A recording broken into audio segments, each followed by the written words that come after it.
국회를 대상으로 한 한국어린이집 총연합회 입법 로비 실태가 담긴 내부 문건이 확인됐습니다. JTBC 취재 결과 한국어린이집 총연합회는 시도별 회원들에게 정치인 후원을 요청하는 공문을 보내는 등 조직적으로 국회의원을 대상으로 로비를 해온 정황이 드러났습니다. 올해 3월 서울교통공사에서 정규직으로 전환된 직원 가운데 2, 3급 고위 간부의 자녀가 12명 포함된 것으로 확인됐습니다. 자유한국당은 자녀의 채용에 부모의 배경이 작용했을 것으로 의심하고 있고, 이에 서울시는 비리로 밝혀진 건 아직 없으며 감사원의 감사 결과를 지켜봐야 한다고 반박했습니다. 존 볼턴 미국 백악관 국가안보보좌관이 러시아 언론과의 인터뷰에서 2차 북미 정상회담은 내년 1월 1일 이후가 될 것이라고 말했습니다. 종전선언과 김정은 위원장의 서울 답방 등 남북미 관계에 영향이 있을 것으로 보입니다. 평양 공동선언과 군사 분야 합의서가 청와대에서 열린 국무회의 의결을 통해 비준됐습니다. 청와대는 법제처 유권 해석에 따라 국회 동의 절차를 구하지 않았다고 했지만 야당은 국회를 무시했다며 반발했습니다. 경남 의령의 한 대중 목욕탕에서 목욕하던 남성 2명이 쓰러진 채 발견돼 병원으로 옮겨졌지만 숨졌습니다. 경찰은 감전사로 추정하고 있습니다. 서울국립어린이집 교사가 2살 된 아이가 자지 않는다고 머리를 바닥에 내리치는 등 지속적으로 학대한 정황이 포착됐습니다. 수사에 나선 경찰은 아동보호 전문 기관과 함께 학대 의심 영상을 분석하고 있습니다. 수도꼭지에서 나온 흙탕물입니다. 인근 재개발 공사로 주말마다 단수가 되고 끝나도 이런 흙탕물이 한동안 나오는 겁니다. 한 달 넘게 지속됐지만 인근 주민들에게 제대로 된 사전 안내도 없었습니다. 도심 속 막무가내 재개발 피해 현장을 밀착 카메라에서 전해드립니다. 마스크가 필요 없는 세상으로. 내일을 바꾸는 현대 수소전기차. 예, 시청자 여러분, JTBC 뉴스룸을 시작하겠습니다. 방금 들어온 소식부터 전해드리겠습니다. 검찰이 조금 전에 사법농단 의혹의 핵심 인물 중에 한 명인 임종헌 전 법원 행정처 차장에 대해서 구속영장을 청구했습니다. 특히 검찰은 양승태 전 대법원장도 관련 내용을 사실상 지시하고 보고받은 것으로 판단하고 일부 혐의에 공범으로 영장 청구서에 적시하는 것으로 저희 JTBC 취재 결과 파악됐습니다. 양승태 전 대법원장으로 가는 윗선 수사를 위해서 검찰이 승부수를 던진 것으로 보입니다. 검찰청 나가 있는 취재기자 연결하겠습니다. 자, 이가혁 기자, 검찰이 수사를 본격화한 지 넉 달 만에 이번 수사의 열쇠로 지목된 임종헌 전 차장의 구속영장을 청구한 것이죠. 어떤 혐의를 적용했습니까? 네, 검찰은 지난주 임 전 차장을 4차례 소환해 조사했습니다. 조사한 의혹이 40가지 정도나 된다고 하는데, 일단 오늘 영장 청구를 하면서 적용된 법 조항으로 따지면 직권 남용, 또 공무상 비밀 누설, 허위 공문서 작성, 국고 손실 등입니다. 준비된 그래픽을 보면서 설명을 드리겠습니다. 예. 직권 남용의 경우에는 임 전 차장이 행정처 심의관을 시켜서 일제 강제징용 피해자들이 낸 민사소송에 개입한 의혹이 있고, 또 법관 뒷조사 의혹 문건을 작성케 한 혐의도 여기에 해당합니다. 또 사법부 비밀이라고 할 수 있는 여러 재판 자료를 빼내서 박근혜 정부 청와대에 전달한 것은 공무상 비밀 누설에 해당합니다. 전국 법원의 공보관실 운영비를 양승태 전 대법원장의 비자금으로 조성하고 가짜로 증빙 서류를 처리한 것은 허위 공문서 작성과 국고 손실이라는 게 검찰의 판단입니다. 예. 자, 그리고 이제 새롭게 취재된 것이 임 전 차장 영장 청구서에 양승태 전 대법원장이 공범으로 적시됐다면서요? 그렇습니다. 검찰은 양승태 전 대법원장을 임 전 차장의 직권 남용 혐의 등에 대해서 공범으로 영장에 포함시킨 것으로 확인됐습니다. 양 전 대법원장을 임 전 차장의 지시자로 명확히 볼 수 있을 만큼 의혹이 구체적으로 정리가 됐다는 것을 의미합니다. 먼저 2015년에 행정처가 일선 법원의 재판부가 위헌 법률 심판 제청 결정을 취소하도록 한 것, 또 일부 진보 성향의 판사를 사찰하도록 한 것이 양승태 전 대법원장의 지시로 시작돼서 임 전 차장이 실행한 것, 이런 구조로 보는 게 검찰의 판단입니다. 또 임 전 차장의 바로 윗선으로 법원행정처장이었던 박병대, 고영한 전 대법관도 지시자이자 공범으로 오늘 구속영장에 임 전 차장의 구속영장이 적시된 것으로 파악됐습니다. 예. 자, 양승태 전 대법원장의 경우에 지금 소환하지 않고서도 지금 공범으로 적시가 돼 있는 상황인데 앞으로 양 전 대법원장에 대한 직접적인 수사가 이루어질 가능성 이런 것들은 어떻게 봐야 됩니까? 네, 그것은 얼마 전에 끝난 그 서울중앙지검에 대한 국정감사에서 윤석열 지검장이 한 의원이 12월 중에는 양 전 대법원장을 소환할 수 있겠냐 이렇게 질문했는데 가급적 빨리 소환을 하려고 한다라고 말했습니다. 역시 수사라는 것이 생물처럼 움직이는 것이라서 앞으로 상황을 계속 지켜봐야겠지만 어쨌든 검찰도 올해 안에는 좀 소환을 하고자 하는 것을 목표로 수사를 진행 중이다 이렇게 볼 수 있을 것 같습니다. 자, 이제 법원이 임종원 전 차장에 대해서 구속을 여부를 어떻게 판단하느냐에 관심이 집중될 것 같습니다. 임종원 전 차장의 주된 혐의 중에서 직권남용의 경우에 이제 최근에 법원이 엄격하게 본다는 얘기도 많이 나왔습니다. 물론 결과 지금 뭐 예단하기는 좀 어렵겠습니다만 어떻게 전망이 될까요? 네, 직권남용은 직무와 관련한 권한을 가진 사람이 그 권한을 남용해야 되는 것을 입증해야 인정이 됩니다. 임 전 차장의 경우에는 재판 개입이나 법관 뒷조사가 행정처 차장이라는 직무와 관련이 돼야 하는데 이게 법조계에서도 이게 행정처 차장의 권한이다, 직무다, 아니다 의견이 조금 엇갈리긴 합니다. 이 때문에 임 전 차장 측도 소환 조사 당시 이게 내 소관 직무가 아니라서 죄가 안 된다 이런 식으로 해명을 한 것으로 전해지고 있습니다. 또 이에 대해 검찰 관계자는 오늘 행정처는 일선 법원의 재판 오류를 지적하거나 또 법관 인사에 관련돼서 권한이 있다고 봐야 하고 또 임 전 차장은 그 권한을 그 정도를 넘어섰으니까 남용한 것까지도 봐야 한다 이렇게 밝히기도 했습니다. 예. 자, 사법농단 수사는 이제 새로운 국면으로 들어가는 것 같은데 지금 이제 이것이 방금 나온 소식이기 때문에 속보가 또 있을 것 같습니다. 2부에서 이가혁 기자를 다시 한번 좀 연결하겠습니다. 서울교통공사 특혜 차용 의혹과 관련한 새로운 주장이 연일 나오고 있습니다. 또 이에 대한 서울시의 반박도 이어지고 있습니다. 먼저 오늘 저희가 새롭게 취재한 내용을 전해드리겠습니다. 지난 3월에 무기계약직에서 정규직으로 전환된 직원 가운데 12명이 서울교통공사 2, 3급 간부의 자녀로 나타났습니다. 임소라 기자입니다. 지난 3월 서울교통공사에서 정규직이 된 이들 가운데 사내에 친인척을 두고 있는 108명의 명단입니다. 친인척의 직급이 2급, 7급 등 다양하게 적혀 있는데 JTBC 취재 결과 이 가운데 2, 3급 이상인 공사 간부의 자녀는 12명인 것으로 나타났습니다. 3급 직원의 자녀가 8명, 2급 간부의 자녀는 4명입니다. 3급 이상 고위직을 친인척으로 둔 정규직 전환자는 26명인데 이 가운데 절반 가까이가 간부의 자녀였던 겁니다. 한국당은 이를 토대로 자녀들 채용 과정에 고위직인 부모의 배경이 작용한 것 아니냐는 의심을 하고 있습니다. 한국당은 추가 의혹도 제기했습니다. 윤영석 수석 대변인은 교통공사가 밝힌 정규직 전환자 108명 이외에 수서역 역장의 처와 처형도 정규직이 됐다는 사실을 숨긴 것이 추가로 확인됐다고 밝혔습니다. 그러나 서울시와 공사 측은 직급이 3급인 경우 역장이나 부서 팀장급이기 때문에 고위직으로 분류하긴 어렵다는 입장입니다. 진성준 서울시 정무부시장은 부모가 고위직이라고 해서 특혜가 있었다고 보는 건 억지라며 비리가 있었는지 감사원 감사를 지켜보면 될 일이라고 했습니다. 이런 가운데 김동연 부총리는 오늘 공공기관 채용 비리 의혹에 대한 조사 확대도 검토하겠다는 입장을 밝혔습니다. JTBC 임소라입니다.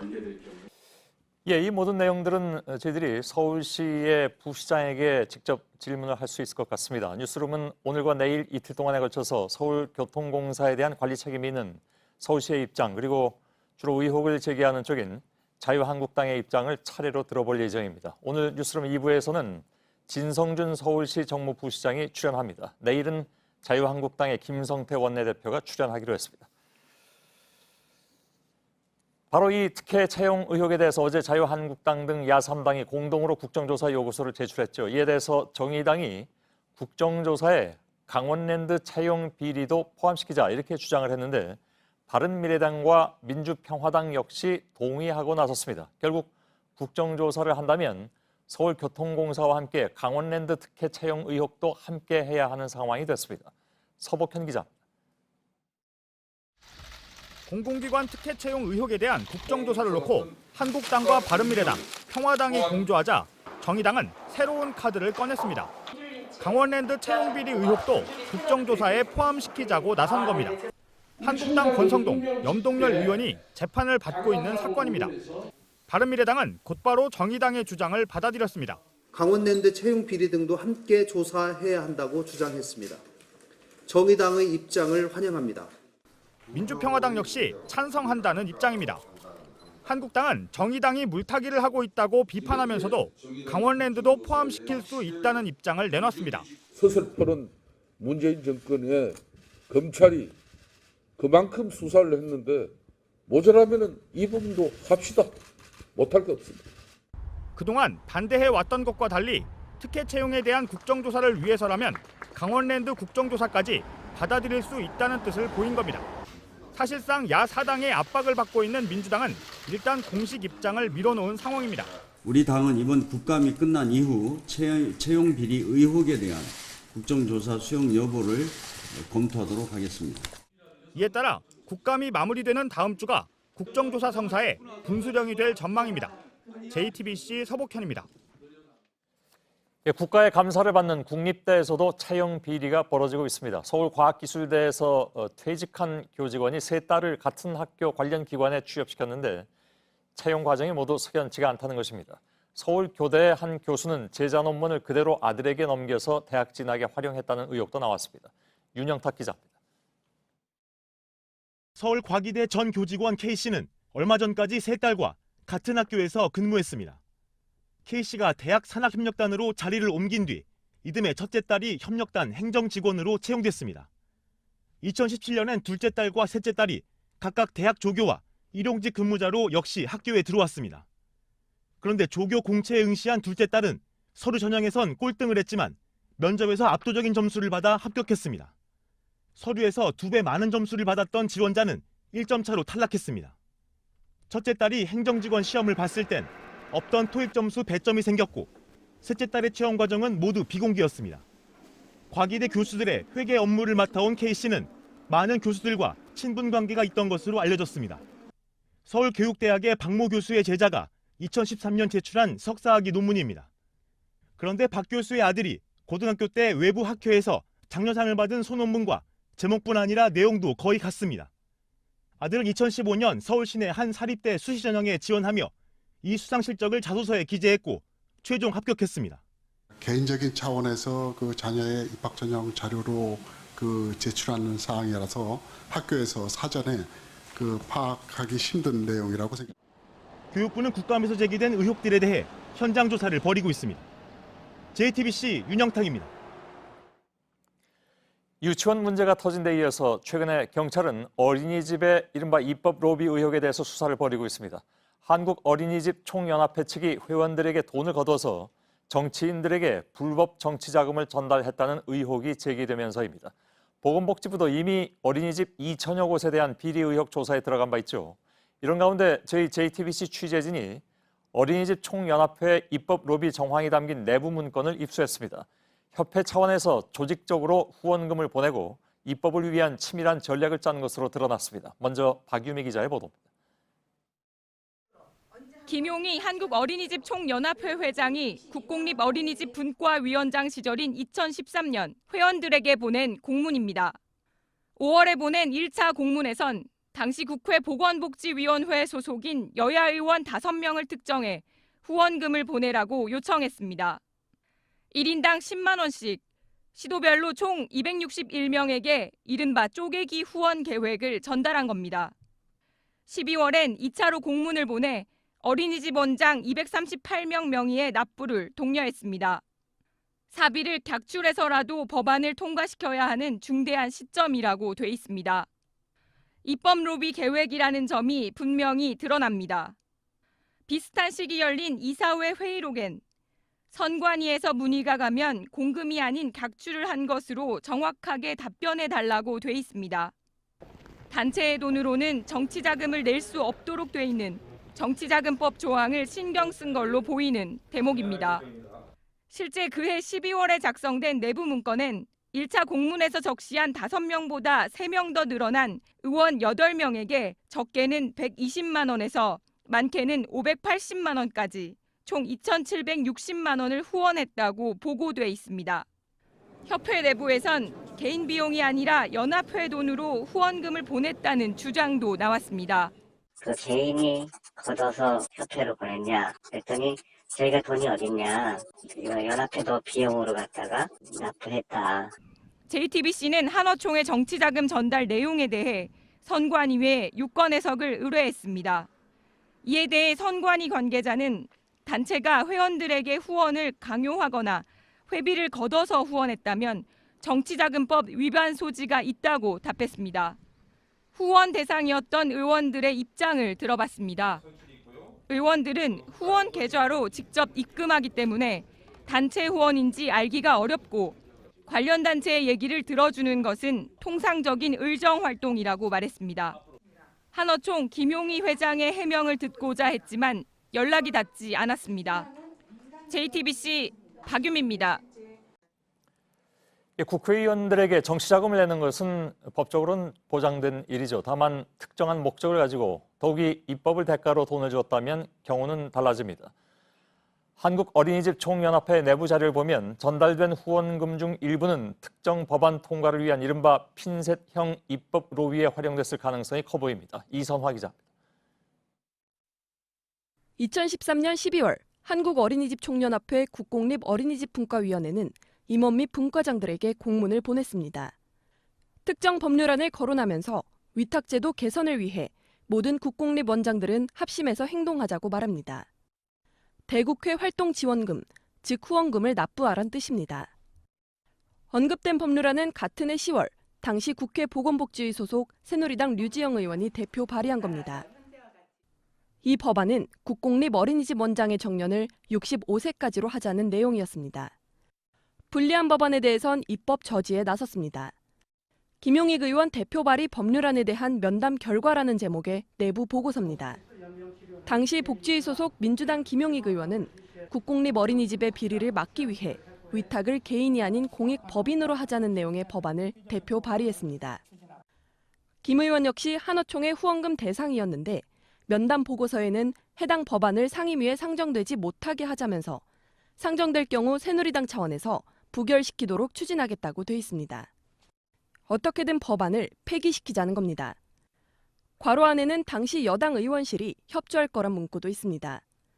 해당 의원실 측은 한어총의 주장일 뿐 실제 협조한 적은 없었다고 해명했지만 이 법안은 한어총의 의도대로 회기를 넘겨 임기 만료로 폐기됐습니다. 김 전 의원은 후원금에 대해선 기억이 없지만 한어총이 당시 보좌진을 통해 법안 관련한 항의를 했다면서 그럼에도 불구하고 법률안을 통과시키려고 했지만 결국 폐기됐다고 말했습니다.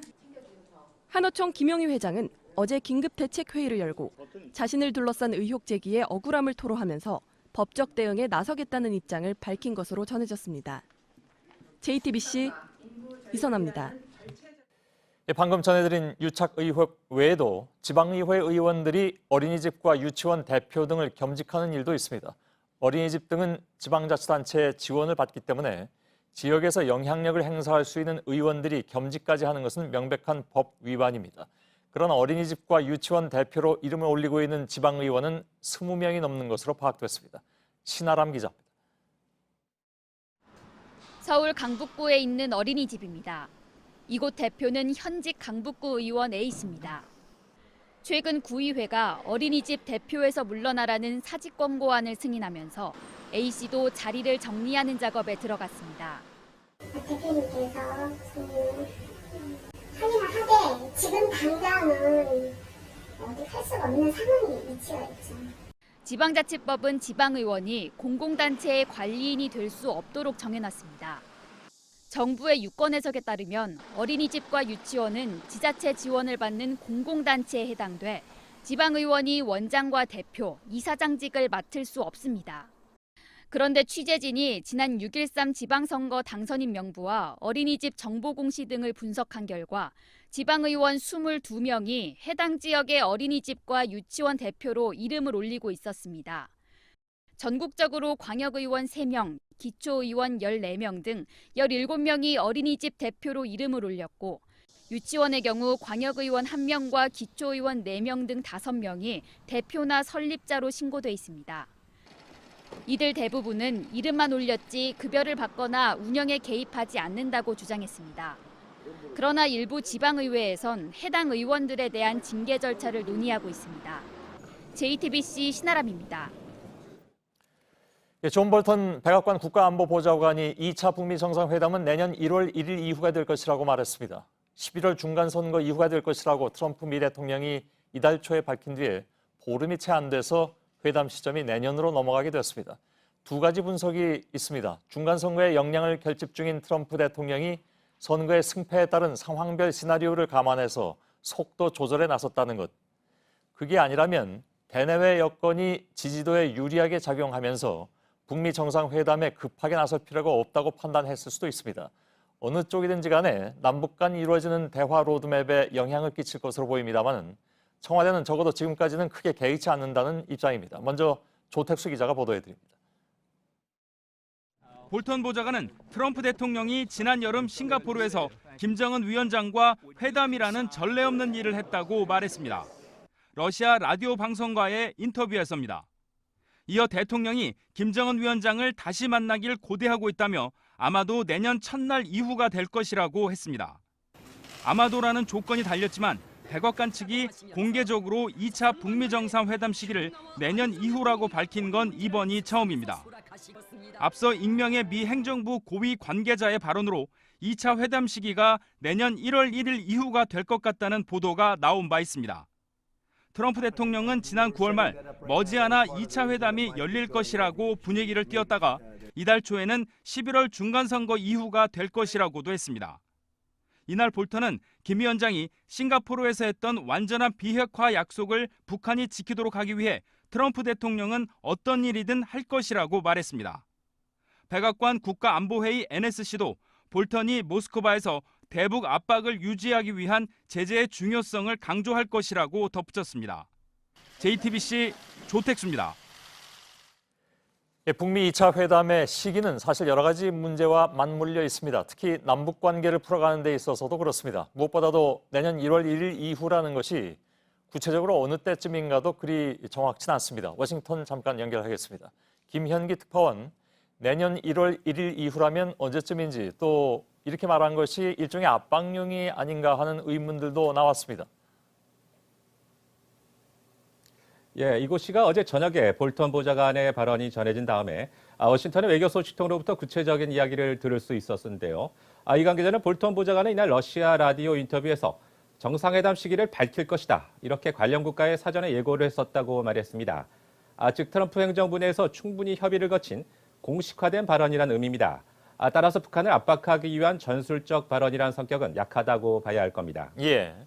그러면 구체적으로 회담 시점이 1월 초중순이냐 아니면 그 이후냐로 나눠볼 수도 있을 것 같은데 역시 변수는 이제 북미 고위급 회담의 진전 여하에 달렸다 이렇게 봐야 되겠죠? 예, 맞습니다. 첫 단계는 폼페이오 장관과 북측 카운터파트 간 고위급 회담입니다.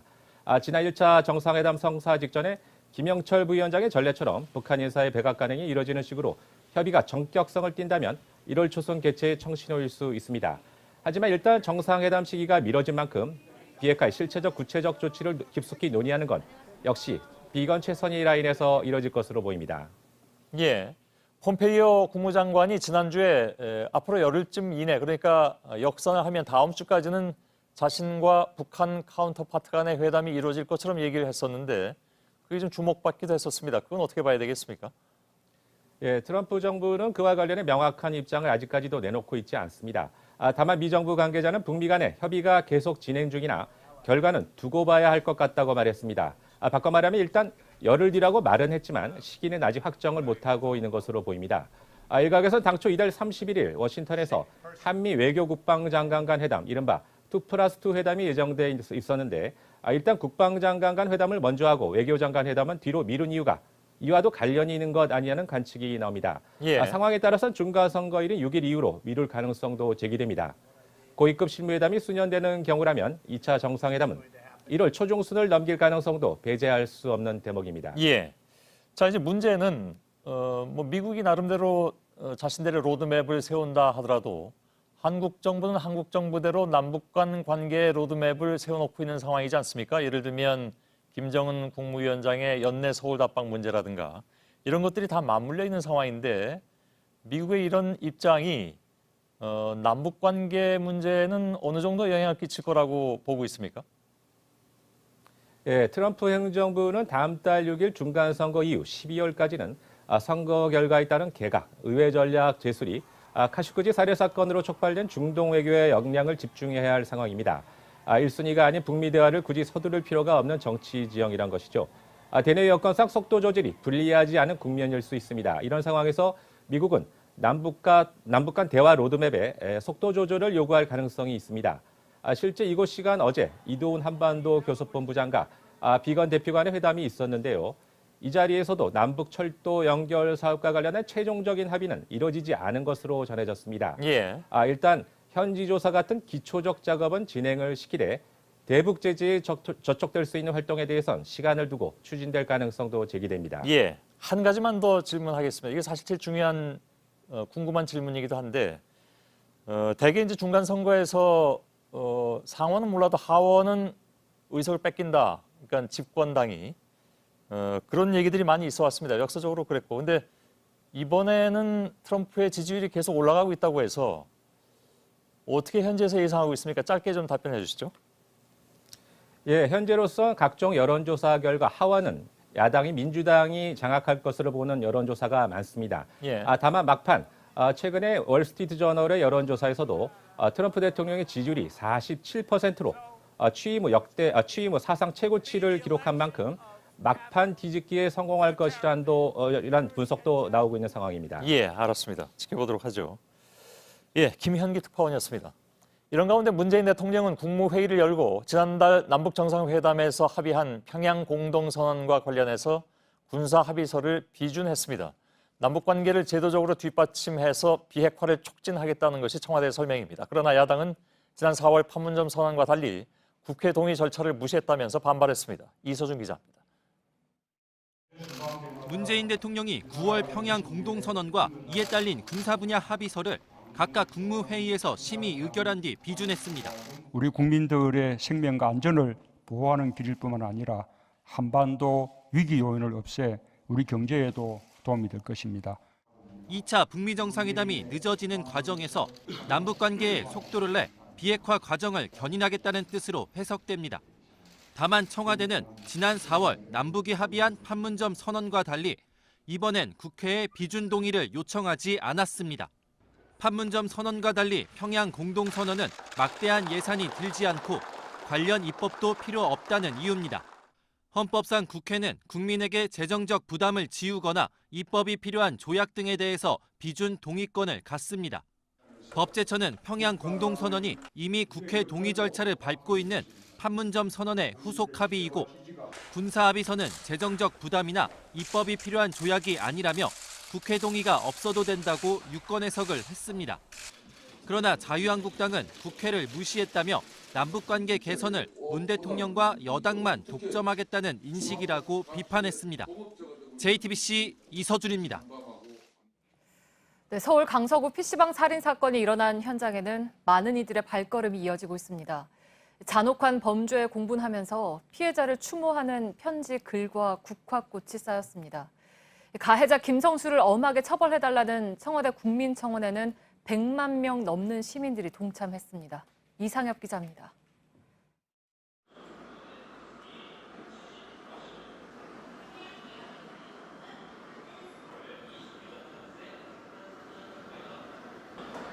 작은 단상에 하얀 국화 꽃다발이 놓였습니다. 사건이 일어난 현장에도 시간이 갈수록 많은 이들의 발걸음이 이어지고 있습니다. 한 글자 한 글자 꾹 눌러 쓴 편지에 마음을 담았습니다. 피해자 신모 씨는 21세 평범한 아르바이트생이었습니다. 그날에 새벽까지 그냥 같이 있다가 저한테 전화는 안 하고 카톡만 했더라고요. 아마 제가 늦게 들어가고 늦게 잔 거 아니까 더 마음이 무겁죠. 피의자 김성수가 심신미약으로 감형돼선 안 된다는 청와대 국민청원엔 엿새 만에 100만 명 넘는 시민이 동참했습니다. 지난해 청와대 국민청원 게시판이 만들어진 뒤 가장 많은 사람이 나섰습니다. 유족들은 경찰 초동 대응 등 철저한 진상규명과 함께 심신미약 논란이 반복되지 않도록 제도 개선을 요구하고 있습니다. 국민들께서 이렇게 많은 관심을 가져주시고 또 이렇게 응원해 주신 거에 대해서는 정말 감사하게 생각하고요. 국민들도 바라고 있을 겁니다. 그 법을 고쳐서라도 이런 일이 발생되지 않기를 바란다. JTBC 이상혁입니다. 네, 이번 사건을 계기로 심신미약 범죄자에 대한 엄벌 여론이 높은 가운데 주목을 끄는 판결들이 나왔습니다. 소음 문제로 이웃을 살해한 우울증 환자와 복지급여 지급에 불만을 품고 공무원에게 흉기를 휘두른 정신장애인에게 중형이 내려졌습니다. 구석찬 기자입니다. 그렇게 당연하게 숨 끊길 때가 쫓아갔지 왜 처음 봤다. 50살 하모 씨가 옆집에 사는 K 씨를 찾아가 무참히 살해한 건 지난 4월입니다. 당시 하 씨는 K 씨 집에서 문을 닫는 소리와 망치질을 하는 소리 등 시끄러운 소음이 났다고 주장했습니다. 반면 법원은 K 씨의 집에서 확인할 수 있는 소음은 없었다고 판단했습니다. 그러자 하 씨는 심신장애로 인한 감경을 요청했습니다. 16년간 우울증으로 70차례 통원 치료를 받았고 2012년에도 우울증으로 사람을 다치게 해 2년 6개월간 치료 감호를 받은 전력을 내세운 겁니다. 그러나 법원은 이를 받아들이지 않고 징역 23년을 선고했습니다. 정신병력은 인정이 되나 그로 인해 상황을 파악하지 못하여 범행을 결의하였다고 볼 수는 없다라고 판단하여 비슷한 이유로 지난 3월 복지급여 지급에 불만을 품고 경기도 용인의 주민센터 공무원에게 흉기를 휘두른 50대 정신장애인에게도 징역 6년형이 내려졌습니다. 심신미약 범죄자들에게 잇따라 중형이 선고되면서 서울 강서구 PC방 살인 피의자 김성수의 재판 결과에도 관심이 쏠리고 있습니다. JTBC 구석찬입니다. 네, 오늘 새벽 대중 목욕탕에서 목욕을 하던 남성 2명이 숨졌습니다. 경찰은 이들이 탕 안에서 감전된 것으로 추정하고 있습니다. 배승주 기자입니다. 경남 의령군의 한 대중 목욕탕에 구급대원이 들어갑니다. 잠시 뒤 두 사람이 들것에 실려 나옵니다. 오늘 새벽 5시 40분쯤 남탕에서 목욕을 하던 73살 오모 씨와 68살 김모 씨가 냉탕과 온탕에서 연달아 외마디 비명을 지르고 쓰러졌습니다. 두 사람 모두 병원으로 옮겼지만 끝내 숨졌습니다. 경찰은 이들이 전기에 감전돼 숨진 것으로 추정하고 있습니다. 두 사람이 있었던 냉탕과 온탕에는 버튼을 누르면 전기 모터로 작동되는 장치가 있었습니다. 폭포수처럼 천장에서 물을 쏟아내는 장치와 거품과 안마 효과를 내는 장치입니다. 뛰어들었는데 전기 오는 바람에 저도 이제 깜짝 놀래갖고 막 하면서 내가 나왔다니까요. 경찰 조사 결과 목욕탕이 쉬는 날인 어제 마력을 높이기 위해 전기 모터를 수리했던 것으로 드러났습니다. 수압을 증설하는 작업 과정에서 전기 배선 부분도 같이 공사를 했기 때문에 경찰은 내일 전기안전공사, 국립과학수사연구원과 함께 합동감식을 벌여 정확한 사고 원인을 조사할 방침입니다. 또 목욕탕 관리자 등을 상대로 과실 여부를 확인 중입니다. JTBC 배승주입니다. 예, 조금 전인 오후 6시 반쯤 천안 논산 고속도로에서 고속버스가 가드레일을 뚫고 추락하는 사고가 발생했습니다. 모두 14명이 다친 것으로 전해졌고 이 가운데 1명은 숨진 것으로 추정되고 있는데요. 취재 기자를 좀 급하게 전화로 연결하겠습니다. 정영재 기자 나와 있죠. 사고 난 지 얼마 안 됐습니다. 상황이 어떻습니까? 네, 오늘 사고는 오후 6시 반쯤 발생했습니다. 불과 2시간 전인데요. 사고가 난 곳은 천안 논산간 고속도로 서울 방향 205km 지점으로 논산천교를 조금 못 미친 지점입니다. 광주를 출발해 경기도 성남으로 가던 금호 고속버스가 이곳에서 가드레일을 뚫고 5m 아래 국도로 추락했습니다. 예. 자, 조금 전에 CCTV 화면을 잠깐 보여드렸고 이 화면은 현장의 화면이 지금 들어오고 있는 상황인데 이건 아닙니까? 지금 현장 그림은 들어오지 않고 있고요. 사고 그림만 지금 나가고 있는 상황인 것 같은데 버스가 추락했으면 지금 14명이 다친 것으로 나와 있는데 더 부상자가 나올 우려도 있군요. 네, 그렇습니다. 버스에는 운전기사를 포함해 14명이 타고 있었는데요. 전원이 크고 작은 부상을 입었습니다. 이 중 부상 정도가 심한 7명이 병원으로 옮겨졌는데 맨 뒷줄에 앉아있던 46살 여성 이모 씨가 시트에 깔려 숨진 것으로 보인다고 조금 전 한 구조대원이 전했습니다. 예. 나머지 6명은 생명에는 지장이 없는 것으로 알려졌습니다. 예. 자, 현장 사진들이 지금 들어오고 있습니다. 사고 원인이 혹시 나왔습니까? 네, 현재 소방당국이 현장을 수습하고 있는 상황입니다.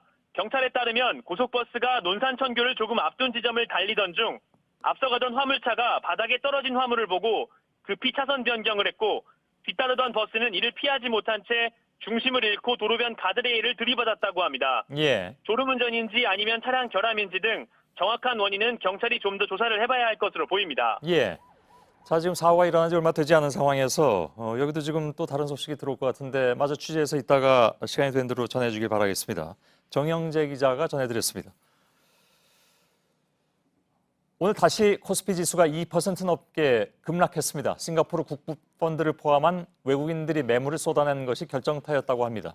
미중 갈등, 또 경기 둔화 등 단기간에 풀리기 어려운 악재가 쌓여 있는 탓에 시장 불안이 당분간 이어질 것이라는 전망입니다. 이현 기자입니다. 코스피가 나흘 만에 다시 연중 최저점을 찍었습니다. 오늘 코스피 지수는 전날보다 2.57% 내린 2106.10에 마감했습니다. 지난 1월만 해도 2600선 턱 밑까지 올랐던 코스피 지수는 9달 만에 19% 하락해 2100선까지 내려온 겁니다. 코스닥 지수도 하루 만에 3.38% 하락했습니다. 이달 들어 외국인들이 국내 주식을 팔고 있는데 기관 투자자까지 가세하며 하락폭을 키웠습니다. 상당수 전문가들은 시장에 악재가 쌓여 있어 반등보다는 추가 하락을 걱정해야 할 상황이라고 분석합니다. 도널드 트럼프 미국 대통령이 중국과 러시아를 겨냥해 미국의 핵전력 증강을 시사했고 미국 군함이 대만 해협을 통과했다는 뉴스까지 나오면서 미국과 중국이 무역 갈등을 넘어 군사적으로 충돌할 우려가 커졌습니다. 중국 상하이 지수가 2.26% 하락하는 등 아시아 주요국 증시도 모두 큰 폭으로 내렸습니다. 싱가포르 국부펀드인 테마섹이 셀트리온 주식 지분 2.9%를 처분했다는 소식도 투자자들의 불안감을 키웠습니다. 국내 상장 기업들의 실적 전망도 어두워서 코스피가 단기간에 반등하기는 쉽지 않은 상황입니다. JTBC 이현입니다. 조명래 환경부 장관 후보자는 지명되자마자 위장 전입과 아파트 다운 계약서 문제가 불거져서 이미 사과를 했습니다. 그런데 청문회에서 해명하는 과정에서 논란이 더 거세졌습니다. 또 의원들이 요구한 자료를 제출하지 않아서 청문회가 파행되기도 했습니다. 백민경 기자입니다. 자료 제출 문제로 여야 의원 간 고성이 오갑니다. 하나 안 된 걸 가지고 이렇게 정해야 뭐가 하나도 안 했어. 하나가 하기는 이거 안 빼고 있는 안 하세요. 저런 본인에게 분류한 자료는 전혀 제출을 안 하고 있기 때문에 청문회는 20분 만에 정회됐습니다. 오후 2시가 돼서야 속개된 뒤 조명래 환경부 장관 후보자는 자신이 부동산 전문가가 아니라고 강조했습니다. 22살이었던 아들의 아파트 구입 과정에서 증여세를 탈루했다는 의혹 때문입니다. 저는 현재 지금 소속 학과가 도시지역계획학과입니다. 그리고 부동산 학과에는 소속되어 있지 않습니다. 2005년 다운 계약서를 썼다는 대목에서는 부인과 부동산업소에 책임을 미뤘습니다. 저 처가 부동산 업소를 통해서 했기 때문에 저는 자세한 내용은 알지 못했습니다. 2살짜리 손자 명의의 2천만 원짜리 예금도 답하기 곤혹스러운 문제였습니다. 뭐 차비 같은 걸 주면 그런 걸 못 하는 것 같습니다. 차비를 2천만 원씩 가까이 이렇게 줘요? 2살짜리한테? 유학에서 돌아온 장남의 적응을 위해 위장 전입을 했다던 조 후보자는 교육 현실을 탓했다가 죄송합니다만 선생님들의 이제 체벌, 자로 뭐 때린다든가 환경 정의를 세우시겠다라고 하는 분이 사회 정의와 교육 정의에는 왜 이렇게 눈 감으셨나? 더 큰 질책을 받았습니다. JTBC 백민경입니다. 최근에 자유한국당과 바른미래당에서는 정부 여당은 물론이고 야당끼리를 향해서도 날선 발언이 쏟아지고 있습니다. 날선 발언이라고 표현했습니다만 사실 격하고 거친 발언들이었습니다. 국감기간에는 야당의 목소리가 커지는 측면이 있고 한편으로는 보수 통합을 염두에 두고 주도권을 잡으려는 경쟁이 아니냐 이런 분석도 있지만 정치권의 선명성이라는 것이 거친 발언으로 얻어지는가에 대해서는 다시 생각해 볼 측면이 있어 보입니다. 강희연 기자의 보도입니다. 적폐로 규정하고 그분들 감옥까지 보내놨지 않습니까? 그럼 문재인 대통령도 꼭 그분의 전체를 밟을 것이기 때문에 그렇게 해도 괜찮은 건지. 몽둥이 들고 횃불 들고 몰려다니는 완장찬 모순 같은 행태를 지금 보여주고 있습니다. 자유한국당 김성태 원내대표가 거친 발언을 쏟아내고 있습니다. 오늘은 같은 야당인 정의당에도 센 발언을 했습니다. 추악하게 물을 타는데 정의당답지 않게 정의당 간판 걸고 그런 짓 하지 마세요. 홍준표 자유한국당 전 대표는 페이스북을 통해 무상불륜을 해도 문제가 안 되고 비서 신세를 망쳐놓고도 무죄를 받는다며 일부 여권 인사들을 저격했습니다. 최근 보수 통합 필요성을 자주 언급하는 한국당이 존재감을 부각하려는 의도란 분석입니다. 바른미래당은 한국당을 향해 수위를 높이고 있습니다. 지금 자유한국당을 중심으로 하는 소위 정계 개편이 이루어진다고 하더라도 그것은 극우 보수 잡탕밖에 안 된다 이런 얘기죠. 차기 총선이 다가오면서 보수 통합 논의가 활발해지면 두 보수 야당의 선명성 경쟁이 더 치열해질 거란 전망입니다. JTBC 강연입니다. 사우디아라비아 언론인 자말 카슈크지 피살에 대해서 터키 대통령은 사전 답사까지 이루어진 계획 범죄라고 밝혔습니다. 사우디 왕세자의 측근이 요원들에게 인터넷 전화로 암살을 지시했다는 보도도 나오면서 연루 의혹은 더 짙어지고 있습니다. 이주찬 기자의 보도입니다. 레제프 타이프 에르도안 터키 대통령은 카슈크지가 계획적으로 살해됐다고 밝혔습니다. Bu arada Başkonsolosluktan bir başka ekip de Yalova'da keşif çalışmaları yapıyor. Olay günü konsoloslukta çalışan personel denetleme olduğu bahanesiyle bir odada toplanıyor. 얄로바는 이스탄불에서 남쪽으로 90km 떨어진 곳으로 카슈크지가 매장됐을 가능성이 있는 곳입니다. 에르도안 대통령은 일부 요원들에게 카슈크지 죽음의 책임을 떠넘기려 한다면서도 왕세자 연루 의혹은 명확하게 밝히지 않았습니다. 다만 독립적인 위원회를 구성해 수사를 해야 한다고 주장했습니다. 앞서 카슈크지가 살해될 당시 현장에 있었던 요원이 왕세자실 책임자와 4번 통화한 기록이 나왔다고 터키 매체 예니샤파크가 보도했습니다. 로이터 통신은 빈살만 왕세자의 고문이 스카이프를 통해 요원들에게 살해를 지시했다고 보도했습니다. 트럼프 대통령은 미국 정보 요원들이 터키에서 조만간 돌아올 것이라며 진실을 곧 알게 될 것이라고 말했습니다. 워싱턴 포스트는 국제법 전문가를 인용해 왕세자의 암살 혐의가 확인되면 국제법정에 설 수도 있다고 전했습니다. JTBC 이주찬입니다. 캔에 넣어 파는 햄인 런천 미트에서 세균이 검출됐습니다. 식약처가 회수 및 판매 중단 권고를 내렸습니다. 대상이 만든 청정원 런천 미트 가운데 2016년 5월 17일에 제조돼서 유통기한이 2019년 5월 15일까지인 제품입니다. 이상화 기자입니다. 멸균 통조림 제품인 청정원 런천미트 일부에서 세균이 발견돼 보건당국이 회수 명령을 내렸습니다. 2016년 5월 17일에 만들어져 유통기한이 2019년 5월 15일까지인 제품이 문제가 됐습니다. 식품의약품안전처는 이 제품을 검사한 결과 세균이 검출돼 부적합 판정을 내렸다고 밝혔습니다. 정확한 세균 종류는 확인되지 않았습니다. 런천미트는 캔에 넣어 파는 햄 종류를 의미합니다. 이런 멸균 햄 제품에는 세균이 전혀 나오지 않아야 합니다. 식약처는 제품을 구매한 소비자는 먹지 말고 구입처에서 반품하라고 권고했습니다. 제조사도 즉각 판매를 중단하고 회수, 반품 조치에 들어갔습니다. 세균 검출에 대해서도 자체적으로 조사할 계획입니다. 어떤 과정을 통해 세균이 나왔는지를 집중 조사할 예정입니다. JTBC 이상화입니다. 네, 얼마 전 뉴스룸에선 모란시장의 일부 상인들이 유기견 수백 마리를 재개발 지역에 알박기한 실태를 전해드렸습니다. 이 보도가 나간 뒤로 일부 유기견들을 하남시가 관리해왔습니다. 그런데 시에서 유기견을 수의대 실험용으로 기증하는 방안을 검토했던 것으로 확인됐습니다. 동물단체들이 반발하자 한 단체에다가 소유권을 넘겼는데 그 단체 대표는 동물 학대 의혹이 제기됐던 사람입니다. 서준석 기자입니다. 아파트 택지 개발 지역에 수백 마리 개들의 축사가 모여 있습니다.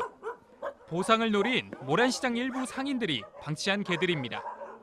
알박기 의혹이 보도되자 개들은 임시보호소로 옮겨졌습니다.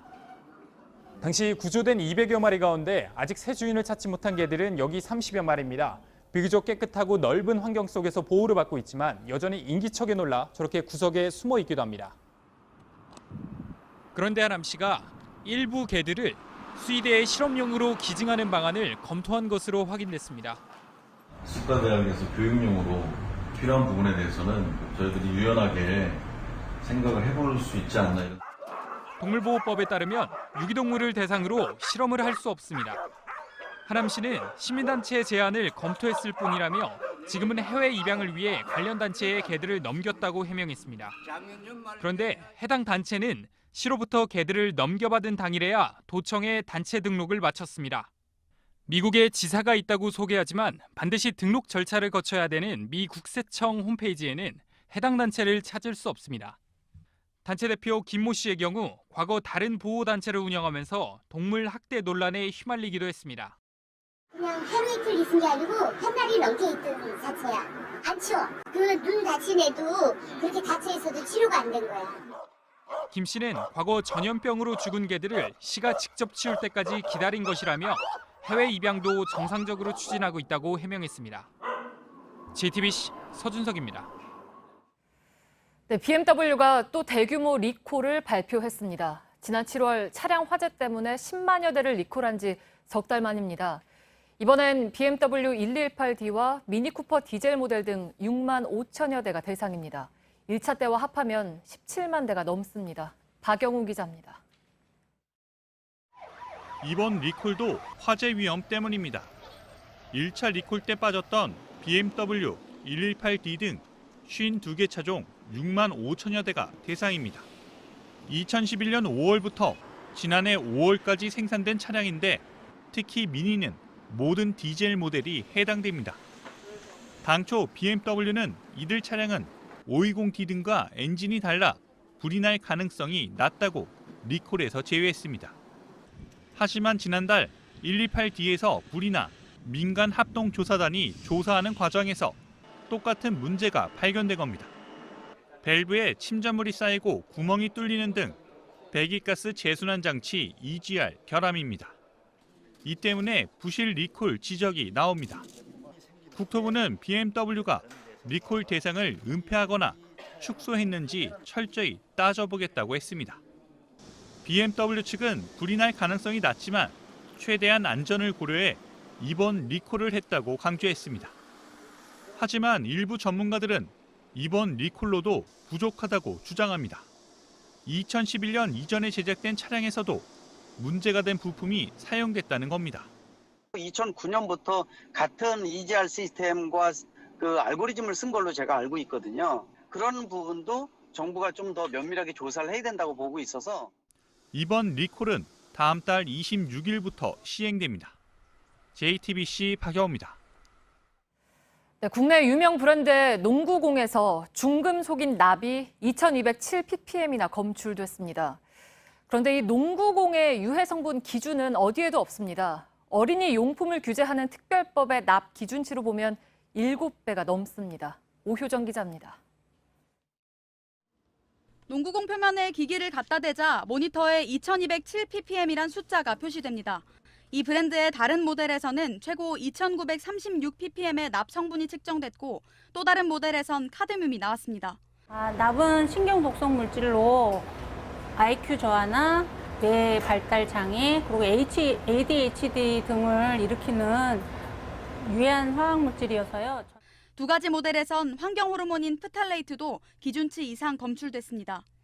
유해 물질이 나온 농구공은 PVC라는 재료를 썼습니다. 먼저 플라스틱의 한 종류인 PVC를 말랑말랑하게 만들기 위해 프탈레이트가 든 가소제가 사용됩니다. 색상을 입히고 내구성을 강화하는 과정에서 납이 들어갔습니다. 하지만 어디에도 규제가 없습니다. 환경부가 관리하는 생활화학제품 목록에 스포츠용품은 없고 산업부가 관리하는 전기 생활용품 목록에도 해당되지 않습니다. 그나마 어린이 제품안전특별법에 유해물질 공통기준이 300ppm으로 돼 있습니다.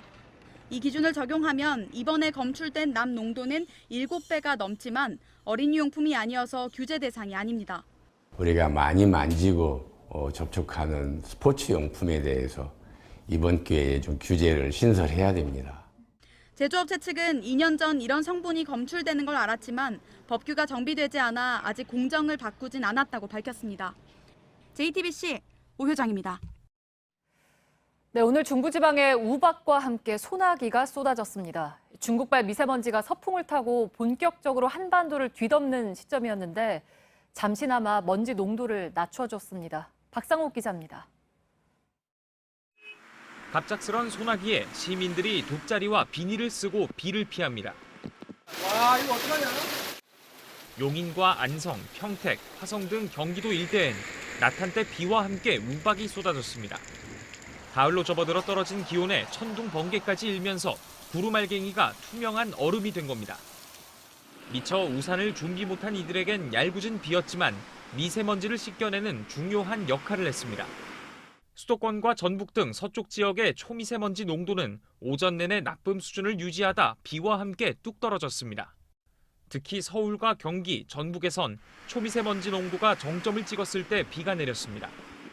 하지만 비가 그치자 이 지역의 초미세먼지 농도는 다시 상승세로 돌아섰습니다.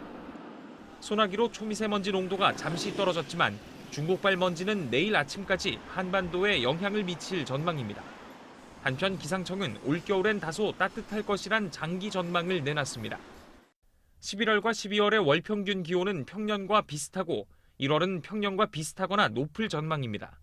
다만 대륙 고기압의 영향으로 기온이 일시적이지만 큰 폭으로 떨어지는 경우도 있을 것으로 보입니다. JTBC 박상욱입니다. 바다 위에 놓인 세계에서 가장 긴 강주아오 대교가 오늘 개통했습니다. 우리나라에서 가장 긴 21.38km의 인천대교와 비교하면 55km의 강주아오 대교는 인천대교의 2.5배 정도입니다. 홍콩과 중국 광둥성을 30분 만에 주파할 수 있게 되면서 마카오까지 아우르는 경제권의 통합이 빨라질 걸로 보입니다. 지난달 홍콩과 본토를 연결하는 고속열차에 이어 최장대교가 개통하면서 홍콩의 독립성을 우려하는 시각도 있습니다. 신경진 특파원입니다. 시진핑 주석이 강주아오 대교의 개통을 선포합니다. 我宣布港珠澳大桥正式开通. 강주아오 대교는 차량으로 4시간 걸리던 홍콩과 중국 광둥성 주하이를 30분대에 연결합니다. 다리 위 도로 면적만 축구장 98개에 달합니다. 2개의 인공섬을 연결한 해저 구간 6.7km 위로는 30만 톤급 유조선의 운항이 가능합니다. 난공사가 이어지면서 예정보다 완공은 2년 늦춰졌고 공사비는 3배 늘어났지만 총액은 공개되지 않았다고 홍콩 사우스차이나 모닝포스트는 보도했습니다. 중국 당국은 홍콩 범민주파로 불리는 국민당 의원들을 이날 개통식에 초청하지 않았습니다. 앞서 홍콩 야당과 시민단체들은 지난달 개통한 고속열차 운영에 중국법이 대거 적용되자 자치권 상실이라며 강하게 비판하기도 했습니다. 지난달 광저우 홍콩 고속철도에 이어 강주아오 대교까지 개통되면서 인구 6,600만 명, 역내 총생산 1조 3,400억 달러의 한국과 맞먹는 빅베이 경제권의 통합이 실현됐습니다. 베이징에서 JTBC 신경진입니다. 국민연금이 공매도 세력의 종잣돈 역할을 한다는 비판을 받아온 주식 대여를 중단하기로 했습니다. 김성주 국민연금공단 이사장은 국회 보건복지위원회 국정감사에서 어제부터 주식 신규 대여를 중지했고 기존에 대여된 주식은 올 연말까지 해소하겠다고 밝혔습니다. 앞서 경실련과 공매도 개선 주주연대 등은 국정감사장 앞에서 국민연금의 주식 대여를 영구 폐지하라며 시위를 벌였습니다. 한국조폐공사가 가수 조용필 씨의 데뷔 50주년 기념 메달을 공개했습니다. 5,050개만 한정 판매하는 이 메달은 앞면엔 조용필 씨의 공연 모습, 뒷면엔 기념 엠블럼 등을 새겼습니다. 메달의 판매 수익금 가운데 일부는 문화 발전을 위해 쓰일 예정입니다. 오늘 아침 7시 50분쯤 광주광역시 쌍촌동 운천 내거리에서 도로를 달리던 25톤 덤프트럭 한 대가 가로수와 신호등을 들이받고 인도로 넘어졌습니다. 이 사고로 덤프트럭 운전자 57살 조모 씨가 다리 등을 크게 다쳤고 트럭을 피하려다 넘어진 28살 이모 씨가 타박상을 입었습니다. 경찰은 트럭 운전자 조 씨가 신호를 받고 멈춰선 승용차를 피하려고 핸들을 돌리다가 사고가 난 것으로 보고 있습니다. 승용차 한 대가 사람을 매달고 중앙선을 침범하며 내달립니다. 지난 19일 저녁 7시 반쯤 부산 서구 동대신 교차로에서 38살 이모 씨가 26살 정모 씨를 자신의 차량 문에 매단 채 300m를 운행했습니다. 경찰은 차로를 바꾸는 과정에서 두 사람이 시비가 붙어 벌어진 일이라며 우선 특수폭행 혐의로 이 씨를 조사하고 있습니다. 네, 국감으로 옮겨간 아시안게임 야구 대표 선발 논란. 국회는 2주 전에 선동열 야구대표팀 감독에 이어 오늘은 정운찬 한국야구위원회 KBO 총재를 불러냈습니다. 이른바 야구 국감 2라운드, 오늘은 어떤 결론이 났을까요? 강나현 기자입니다. 또 제가 또 흥분을 자제하지 못해서 많은 분들께 이제 화가 나게 했던 일들도 있고, 이 일의 본질이 좀 왜곡될 것 같아서. 지난번 선동열 감독을 증인으로 불렀을 때 불거진 비판을 의식한 듯 국회는 정운찬 KBO 총재를 왜 불렀는지부터 설명했습니다. 정 총재는 선 감독과 마찬가지로 국민 정서를 고려하지 못한 점은 사과했습니다. 그러나 감독의 소신은 존중해야 한다고 거듭 강조했습니다. 선수 선발은 감독이 전적으로 해야 된다고 하는 것을 믿고 있습니다. 아시안게임 야구대표 선발 논란을 꿰뚫는 지적도 해명도 없이 선 감독의 반성 여부를 두고 공방은 계속됐습니다. 최근에 일어난 일들에 대해서 여러 가지 반성을 하고 반성 안 하십니다. 반성할 걸로 믿고 반성 있습니다. 안 하시고요. 정 총재는 선 감독이 TV로 경기를 보며 선수를 지켜본 것은 잘못된 일이라고 말했습니다. 경제 현장을 가지 않고 경제 지표 가지고서 경제 분석하고 예측하고 또 정책 대안을 내는 것과 마찬가지라고 생각합니다. 또한 현재 대표팀 전임 감독제는 국제대회가 많지 않아 찬성하지 않는다고 덧붙였습니다. 두 번에 걸쳐 야구대표팀 선발 논란을 따져 물었던 국감은 이번에도 명쾌한 결론 없이 마무리됐습니다. JTBC 강나현입니다.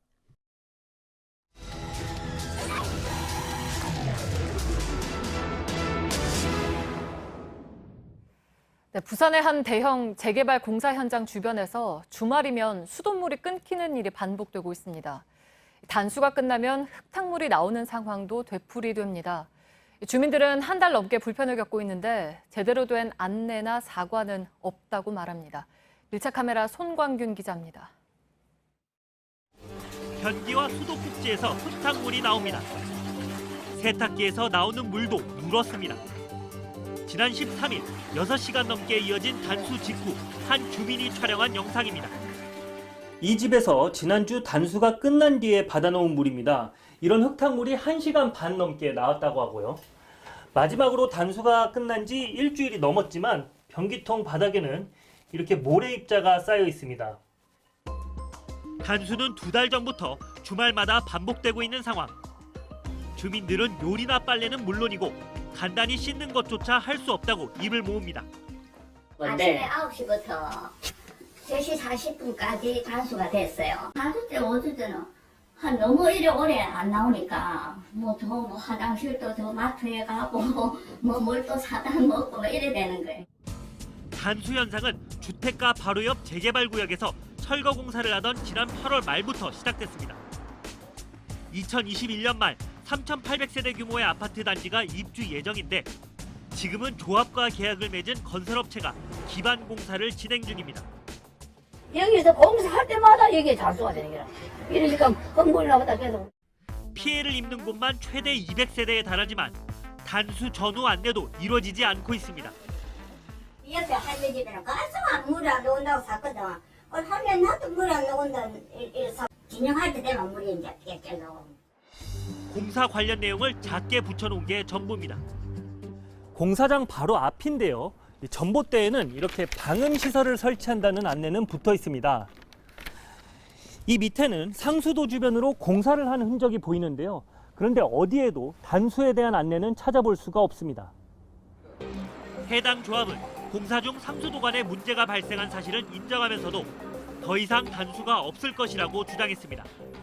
기존 그 마을로 들어가는 상수도관이 있는데 그 안에 철거 작업하면서 그게 좀 건드리는 부분이 있었는데 지금은 그 수도관을 이전 공사를 거의 다 했거든요. 하지만 주민들은 기반 공사가 계속 진행되고 있는 만큼 추가 단수에 대한 우려가 여전합니다. 마을에 아직 주민들은 고지가 없습니다.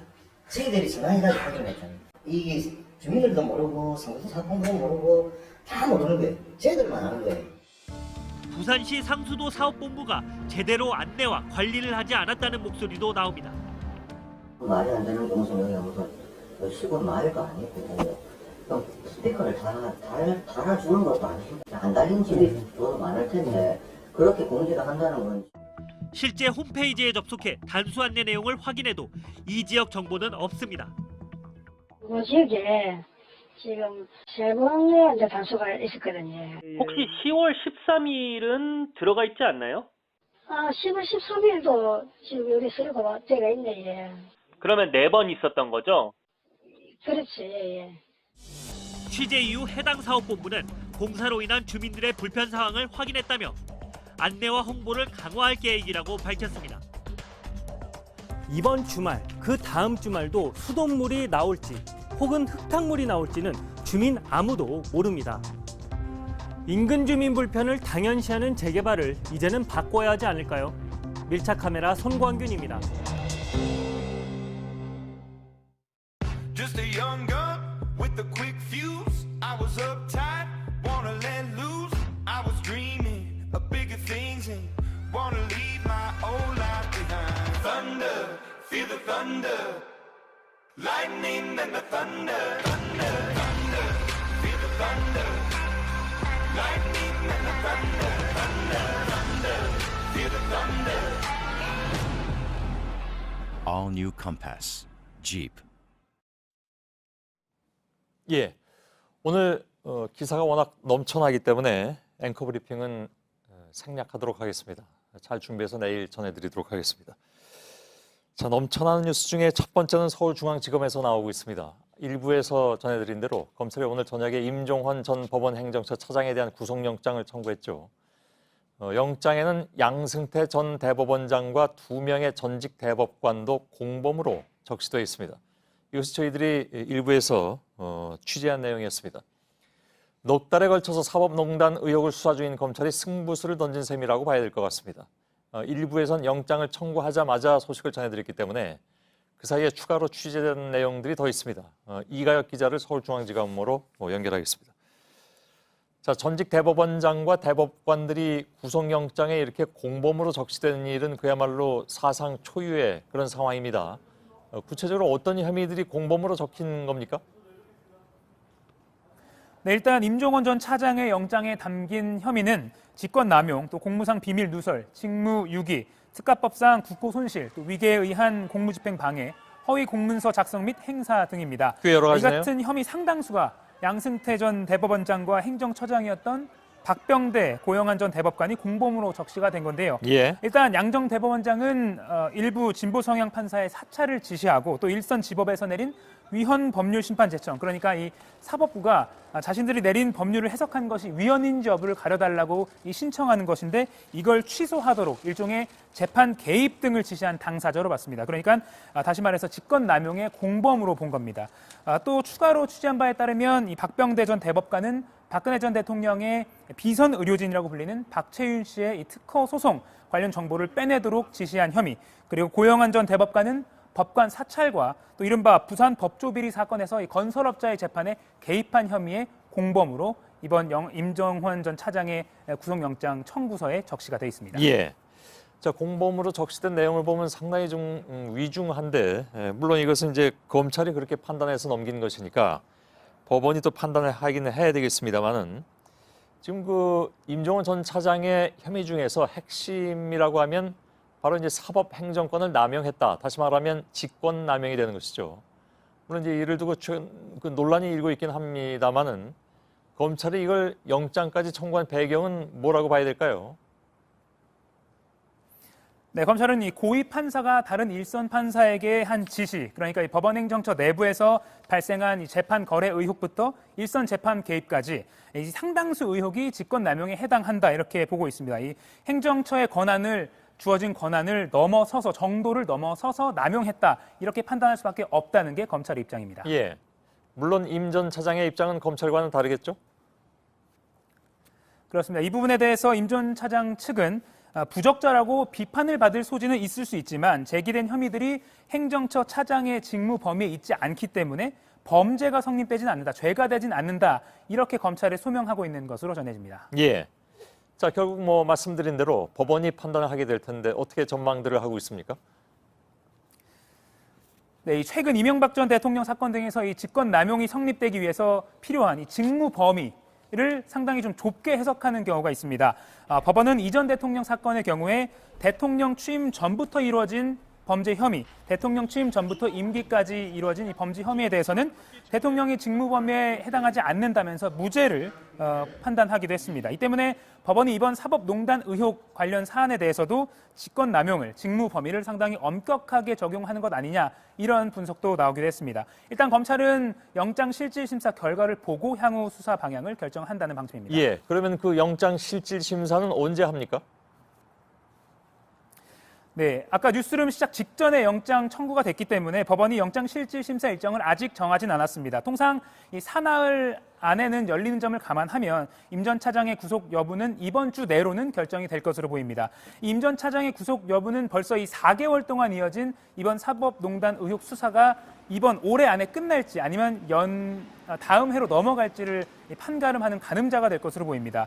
이후에 검찰 수사는 행정처장을 지낸 차한성, 박병대, 또 고영한 전 대법관을 차례로 소환하고 이후에 최종적으로 양승태 전 대법원장을 소환하는 것으로 이런 순서로 진행될 것으로 보입니다. 예, 그것이 올 12월까지는 다 이루어지도록 하겠다 하는 것이 검찰 입장이라면서요? 네, 그렇게 지난 국정감사에서 주광덕 자유한국당 의원이 윤석열 지검장에게 질문을 했는데 윤 지검장도 수사가 진행 중이기 때문에 아주 단정할 수는 없지만 가급적 빨리 끝내보도록 하겠다라는 입장을 밝힌 바 있습니다. 알겠습니다. 영장실질심사를 지켜봐야 되는 상황이 됐군요.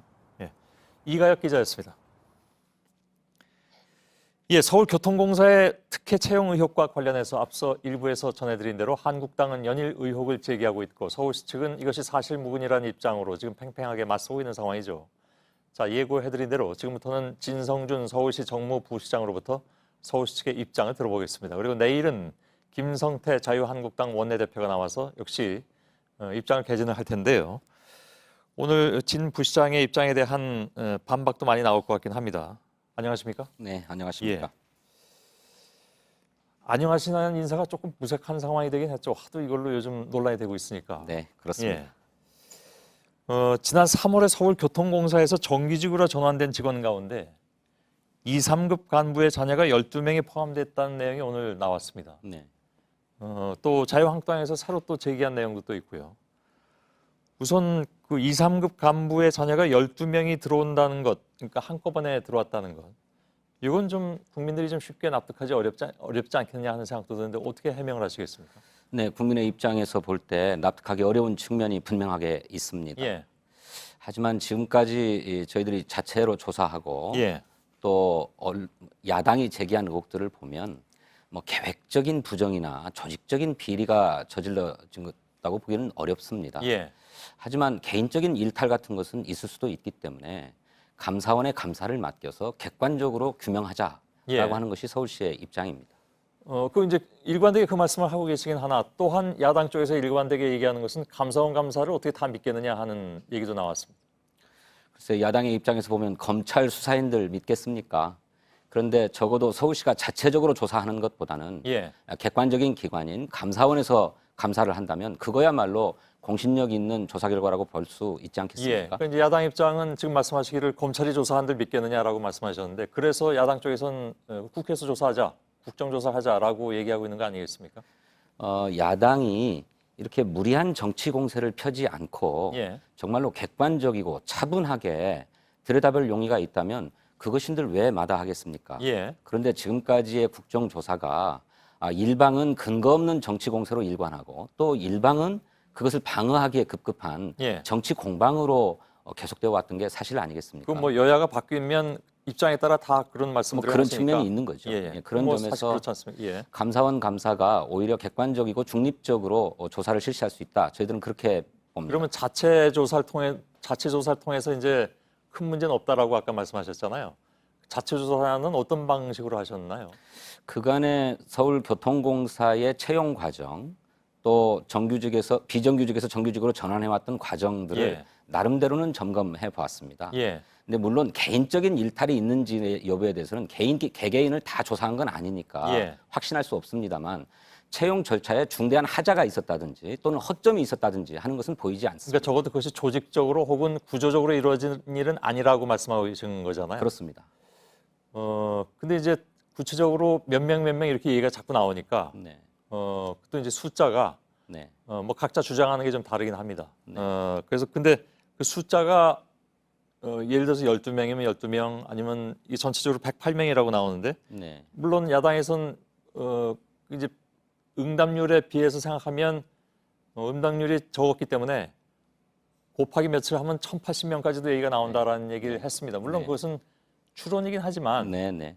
108명이라는 숫자도 뭐 보기에 따라서는 네. 적은 숫자는 아닌 것 같아서 그렇습니다. 예, 보기에 그게- 따라서는 예, 적은 그게 숫자는 개인의 일탈로 108명이라는 숫자가 나올 수 있는가 하는 그런 의문도 듭니다. 그런데 서울교통공사가 처한 좀 특수한 상황은 한번 살펴볼 필요가 있습니다. 예.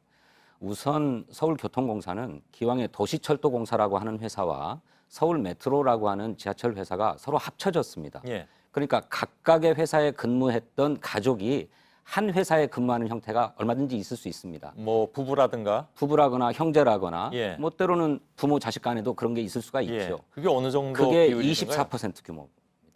108명 중에 24%. 네. 1,970여 명. 그러니까 전체 공사 직원 가운데에 친인척으로 확인된 숫자가 1,900여 명입니다. 예. 그게 11.2%라고 하는 숫자가 거기서 나오는데 예. 그들의 조사를 해봤더니 24%가 두 회사가 그렇게 해서 합쳐서 그렇게 합쳐지면서 됐더라. 가족 관계가 형성됐더라라고 예. 하는 것입니다. 또 두 번째로는 사내 결혼도 상당한 추세인 것 같습니다. 예. 저희들이 뭐 비공식적인 자료이긴 합니다만은 우리나라 전체 공무원의 부부 숫자가 22%에 달한다는 보고가 있습니다. 예. 그리고 또 서울시 본청에 근무하는 공무원의 부부 숫자가 5%입니다. 예. 그러니까 이런 정도는 있을 수 있는 거죠. 예. 네네. 그 다른 공사라든가 네. 뭐 기업체까지는 모르겠습니다. 그건 뭐 모르겠습니다. 다른 공사 같은 경우에 대략 비슷한 지금 이제 비슷하다고 말씀하셨는데 보다 구체적인 어떤 그 숫자라든가 근거 같은 것이 있습니까? 왜냐하면 이건 이제 내일 김성태 원내대표가 나온다고 네, 하니까 네. 제가 또 제시하면서 얘기를 해야 되거든요. 엄밀한 조사는 아닙니다만 저도 자료가 있는 대로 기자들에게 제공도 하고 그렇게 하겠습니다. 예.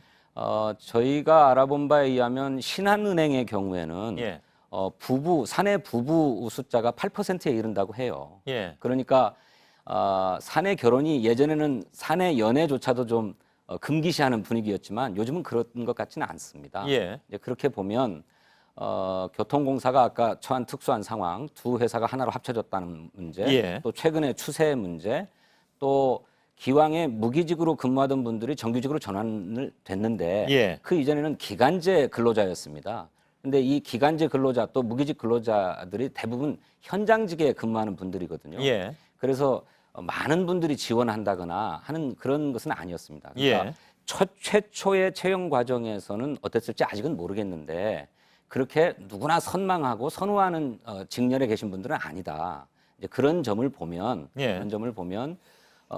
가족 관계가 그렇게 많다라고 단정하기는 어렵다 이렇게 봅니다. 그 감사원에 넘긴다고 이제 말씀은 하셨는데요. 네. 이제 자체 조사를 통해서는 적어도 조직적인 어떤 것은 없었다. 개인적 일탈은 모르겠다라고 했는데 사실 그런 부분은 관리감독기관에서 감사원에 넘기지 않더라도 자체 조사를 통해서 개인적 일탈이 있었는지 없었는지는 알 수 있는 거 아닐까요? 차제에 이 예. 문제를 객관적으로 감사할 수 있는 서울시를 떠나서 예. 객관적으로 감사할 수 있는 감사원에 감사를 맡기는 게 이를테면 객관적인 신뢰를 얻을 수 있겠다고 판단했습니다. 뭐 아무튼 야당은 감사원을 못 믿겠다고 하니까요. 네네. 그런데 이번에 서울교통공사가 직원들의 가족 관계를 조사를 했는데 예. 그 가족 관계 조사조차도 사실은 오류일 가능성이 있습니다.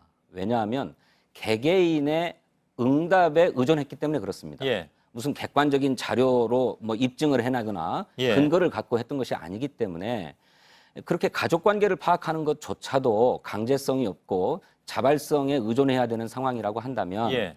그 은밀하게 이루어지는 개인적인 일탈이나 청탁이나 뭐 부정이나 이런 것을 예. 서울시의 자체 조사로 다 밝혀내기는 굉장히 한계가 일단 있다 알겠습니다. 이렇게 봅니다. 뭐 그것도 야당 쪽에서 할 말이 있을 테니까 내일 뭐 질문을 해보죠. 네. 오늘 새로 나온 얘기가 있습니다. 그 한국당이 내놓은 얘기인데 지하철 수서역 역장의 처와 처형이 정규직 전환이 됐다는 사실을 숨긴 것이 추가로 밝혀졌다. 그러니까 이렇게 되면 2명이 더 늘어나게 되는 상황인데 이게 맞다면 우선 모르셨습니까? 예, 모르고 있었습니다. 예, 이건 근데 맞는 얘기긴 합니까? 그런 것으로 알고 있습니다. 예. 그러면 110명이 되는 건가요? 그렇죠. 그러니까 아까 말씀드린 대로 예. 서울교통공사가 각 부서를 통해 가지고 직원들의 가족 관계를 파악했는데 그때 예. 응답하지 않은 것으로 보입니다. 예. 예, 그렇다면 더 그럼 늘어나는 한국당에서는 어떻게 알았을까요? 글쎄 뭐 내부에 제보 같은 것이 있었지 않았을까요? 예. 이것도 아무튼 오늘 자유한국당에서 내놓으면서 네. 새롭게 추가가 되는 바람에 네. 서울시 입장에서는 약간 좀 불리해졌다고나 할까요? 이런 예. 그 숫자 자체가 틀려져 버리니까. 그럼 예. 여기서 더 나오게 되는 상황도 상정할 수가 있는데. 글쎄, 그러니까 아까 말씀드렸던 것처럼 교통공사의 가족관계 조사라고 하는 것 자체가 예. 개인의 자발적인 응답에 의존했던 것이기 때문에 예. 오류가 있을 수 있고 문제가 있을 수 있다고 할 개연성은 저희들이 인정하고 있었고 예. 그 점은 저희들도 잘 알고 있습니다. 예. 글쎄요. 그 이제 자체 조사를 통해서는 적어도 조직적인 것은 아니라고 말씀하셨기 때문에 감사원에서 만일에 감사를 해서 네. 일정 부분의 조직적인 무엇이 있었다라고 결과가 나오면 그땐 정말 할 말이 없어지는 상황이 될 안에 텐데. 응분의 책임을 져야 될 것이라고 생각합니다. 예. 예. 누가요? 1차적인 당사자는 서울교통공사가 될 것이고요. 예. 또 그런 조직적인 채용 비리에 관여한 사람들은 뭐 예. 형사적인 처벌도 받아야 될 것이라고 생각합니다. 예. 물론 서울시장에게도 정치적 책임이 있죠. 예. 물론 이건 가정입니다. 뭐 네, 결과가 어떻게 가정입니다. 나올지 모르는 네. 것이고 또 국정조사에 지금 야당이 거의 올인을 하고 있는 상황이고 네. 여당 빼놓고는 다 찬성하고 있는 상황이기 때문에 국정조사도 들어갈 가능성이 높아졌습니다. 예, 가능성을 배제할 수는 없다고 생각합니다. 그런데 저희들이 드리고 싶은 말씀은 이번 국정감사 과정에서 서울시도 2차례 감사를 받았습니다만은 한 번은 행정안전위원회 또 한 번은 국토교통위원회로부터 감사를 받았습니다만 이렇게 채용 비리가 있었다라고 하는 구체적인 정황이나 구체적인 근거를 제시한 분은 없었습니다. 다만 왜 이렇게 친인척 비율이 높냐, 왜 이렇게 친인척이 많냐는 문제 제기였습니다. 근데 이것만으로 조직적인 채용 비리가 있었다 또는 채용 뭐 부정이 있었다라고 얘기할 수는 없는 것 아닙니까? 근데 서울시가 뭐 자체 조사나 감사원 감사 같은 것들을 극구 거부하면서 결백하다고만 주장한다면 국정조사도 얼마든지 주장할 수 있겠습니다만 서울시가 자발적으로 감사원 감사를 의뢰하지 않았습니까? 그렇다면 감사 결과를 차분히 지켜보는 것도 순리가 아닌가 저는 그렇게 생각합니다. 알겠습니다. 말씀하신 내용은 내일 김성태 원내대표에게 다 전달하도록 하겠습니다. 감사합니다. 예, 서울시의 진성준 정무부시장이었습니다. 고맙습니다. 고맙습니다. 예.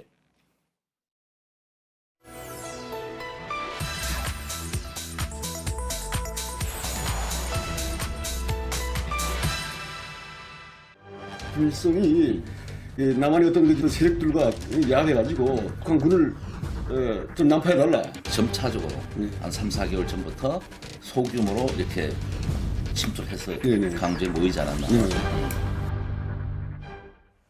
네, 법적으로 사실관계가 명백하게 밝혀졌음에도 이를 왜곡하거나 부정하는 주장은 온라인상에 여전히 있습니다. 5.18 인민군 투입설이 대표적입니다. 민주당이 이 내용을 담은 영상들을 삭제해달라고 유튜브에 요청했는데 받아들여지지 않았습니다. 자체 규정에 위배되지 않는다는 이유입니다. 그렇다면 명백한 거짓 정보가 유통되는 걸 지켜보고만 있어야 하는지 팩트체크해서 짚어봤습니다. 오대영 기자, 우선 유튜브의 설명은 사실로 볼 수가 있습니까? 규정을 보면 그렇게 해석은 됩니다. 유튜브는 커뮤니티 가이드라는 자체 기준을 마련하고 있습니다. 이걸 바탕으로 해서 여기에 어긋나면 자율적으로 영상을 삭제합니다.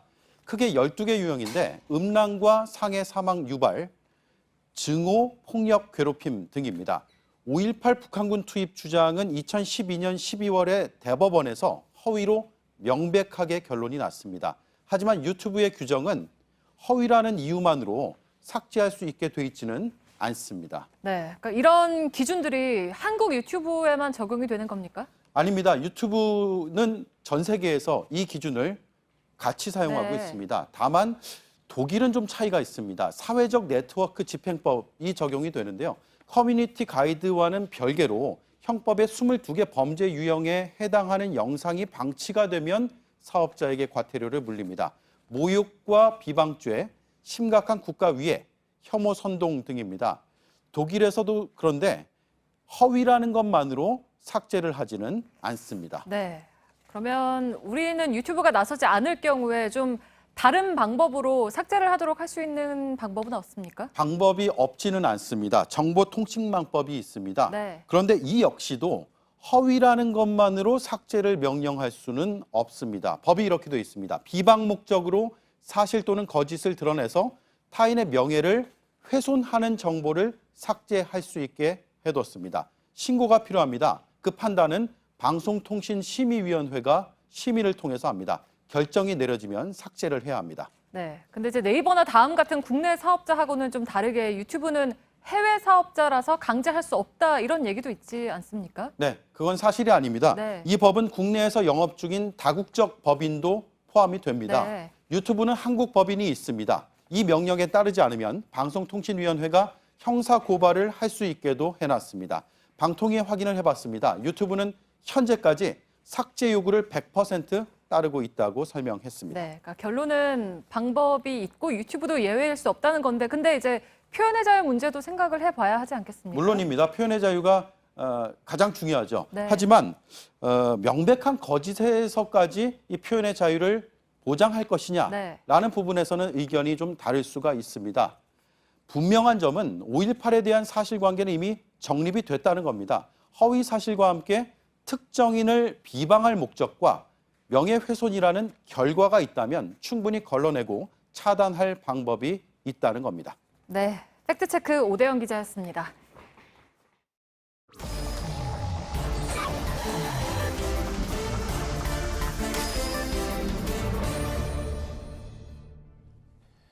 예, 오늘의 비하인드 뉴스 시작하겠습니다. 박성태 기자, 자, 예. 들어볼까요?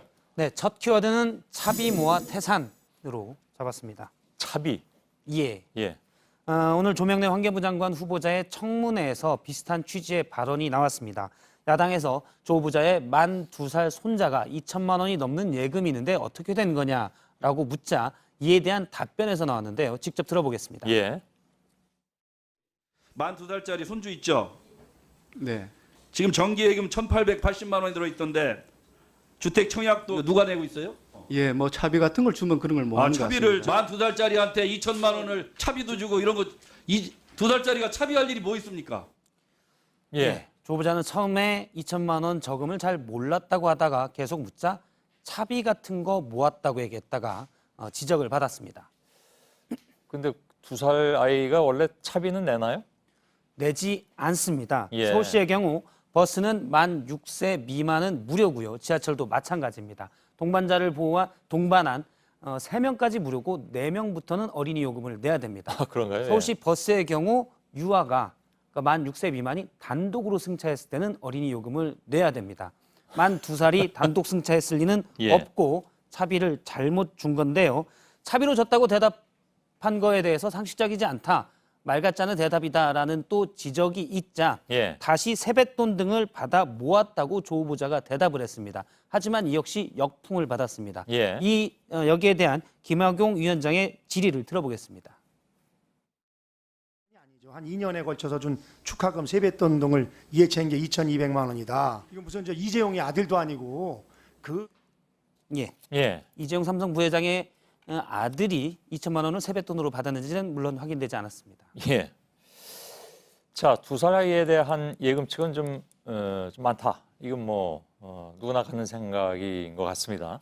예, 그렇습니다. 오전에 정회했다가 오후에 열렸는데 계속 부적절한 답변이 이어졌는데요. 예. 조 후보자는 그 장남을 강남 학교에 보내기 위해서 위장 전입한 것도 이전부터 지적을 받았는데 예. 오늘 여기에 대한 답변에서 강북 학교에서 체벌이 있어서 강남 학교로 옮겼다고 얘기했다가 강북 학교 차별이다 라는 역시 의원들의 질타를 받았습니다. 예. 하여간 듣기 거북한 답변이 계속 이어진 것 같습니다. 그러니까, 예. 두 번째 키워드를 열어볼까요? 두 번째 키워드는 깊고 넓은 당으로 했습니다. 어느 당을 얘기합니까? 정의당에 따르면 자유한국당 얘기인데요. 예. 자유한국당 일부에서 서울교통공사뿐만이 아니라 강원랜드의 채용비리 의혹에 대해서도 국정조사할 수 있다라는 얘기가 나오자 아예 정의당에서 환영한다고 미리 밝혔습니다. 들어보겠습니다. 아예 이제 부정하지 못하게. 예, 그렇습니다. 예. 최석 대변인의 말을 들어보겠습니다. 예. 역시나 대한민국 제1야당의 품은 넓고도 깊었습니다. 자신과 타인을 평가하는 잣대가 동일한 자유한국당 입장을 환영합니다. 예. 오늘 오전 논평인데 사실 어제만 해도 자유한국당의 입장은 좀 갈렸습니다. 같은 대변인인데요. 이양수 원내대변인은 정의당의 강원랜드도 국정조사하자라는 주장을 뜬금없는 전형적인 물타기라고 했고 그날 오후에 윤영석 당대변인은 강원랜드도 당연히 해야 한다라고 얘기를 했습니다. 예. 사실 왔다 갔다 하는 입장이었는데 정의당에서 아예 찬성이다 하자라고 못을 박은 셈입니다. 예. 그렇습니까? 앞서 보니까 김성태 원내대표도 못할 건 없다 이렇게 얘기하는 걸로 듣긴 했는데. 예. 그래서 강원랜드도 실제로 들어갈까요? 어제 자유한국당이 낸 국정조사 요구서를 잠깐 보도록 하겠습니다. 예. 주로 그 조사 대상에 서울시 산하기관이 많지만 마항에 보면 지방 공공기관 등이 들어가 있습니다. 그러니까 저렇게 들어가 있기 때문에 강원랜드도 지방 공기업이니까 할 수 있다라는 원론적 입장인데요. 예. 정의당에서는 지방 공기업이 워낙 많으니 그냥 강원랜드를 특정하자고 주장하고 있습니다. 예. 나중에는 이 문구를 두고 서로 논란이 좀 있을 것으로 보입니다. 예. 왜 한국당에서는 강원랜드가 들어가면 좀 곤란한 사람도 있지 않을까요? 그렇습니다. 이미 권성동 의원하고 염동열 의원이 기소받아서 재판 중이기 때문에 예. 강원랜드를 특정하는 것은 한국당으로서 지도부로서 약간 부담을 느낄 수도 있습니다. 그렇겠죠. 세 번째 키워드는요? 세 번째 키워드는 작은 눈치, 큰 눈치로 했습니다. 예. 일단 눈치를 본다는 건 맞는 것 같은데. 그렇습니다. 예. 바른미래당이 지난달부터 전국 253개 지역위원장의 공모에 들어가고 있는데 최근 알려지기로는 한 달이 지났지만 신청자가 20여 명뿐이다. 오늘 이제 한국일보 기사인데요. 전체 지원자가요? 예. 지원자가 10% 수준이다. 저조하다는 얘기가 있습니다. 정치권에서는 다양한 해석이 있는데요. 일단 바른미래당 관계자는 어느 정도 공식적인 답변으로 마감이 이달 말까지니 기다렸다가 낼 것 같다라고 해석을 했습니다. 예. 보통 센 사람이 나오는 지역을 피하기 위해서 막판에 눈치 보기 접수를 한다는 얘기입니다. 예. 하지만 다른 해석도 있는데요. 바른정당 출신의 한 바른미래당 관계자는 최근에 좀 신청이 저조한 것 같다. 많이들 안 하는 것 같다고 하고요. 자유한국당에서 오라는 소리도 있고라고 얘기를 했습니다. 예. 자유한국당도 지금 조강특위를 통해서 당협위원장을 교체한다는 얘기가 있자 일부 사람들은 바른미래당을 갈지 자유한국당을 갈지 눈치를 본다는 얘기입니다. 예. 근데 거기 대표, 손학규 대표는 보수통합은 없다 이렇게 이미 선언을 했지 않았습니까? 그러니까 일부에서는 그렇게 생각하지 않는 모양이죠? 그렇습니다. 손학규 대표가 연일 자유한국당은 자유한국당에서 하는 것은 수구통합이다라고 목소리를 높이고 있는데 예. 일부 정치권에서는 목소리를 높이는 이유가 당내가 불안하다는 반증이다라고 얘기하고 있고요. 예. 사실 전원책 조강특위 위원도 자유한국당의 위원도 연일 보수의 가치를 정립하고 이를 기준으로 인적 쇄신을 해야 한다라고 목소리를 높이고 있는데 역시 자유한국당이 내년에 새 당대표를 뽑으면 아예 새로 시작할 거기 때문에 당내에서 별 반응이 없자 이 때문에 목소리를 높인다라는 해석도 있습니다. 예, 알았습니다. 비하인드 뉴스 오늘 여기까지 하겠습니다. 예. 수고했습니다. 네, 내일 전국이 맑고 일교차가 10도 넘게 벌어집니다. 오늘 밤과 내일 아침까지 내륙 곳곳에 짙은 안개가 끼겠습니다. 예, 저희들은 내일도 최선을 다하겠습니다. 여러분 고맙습니다.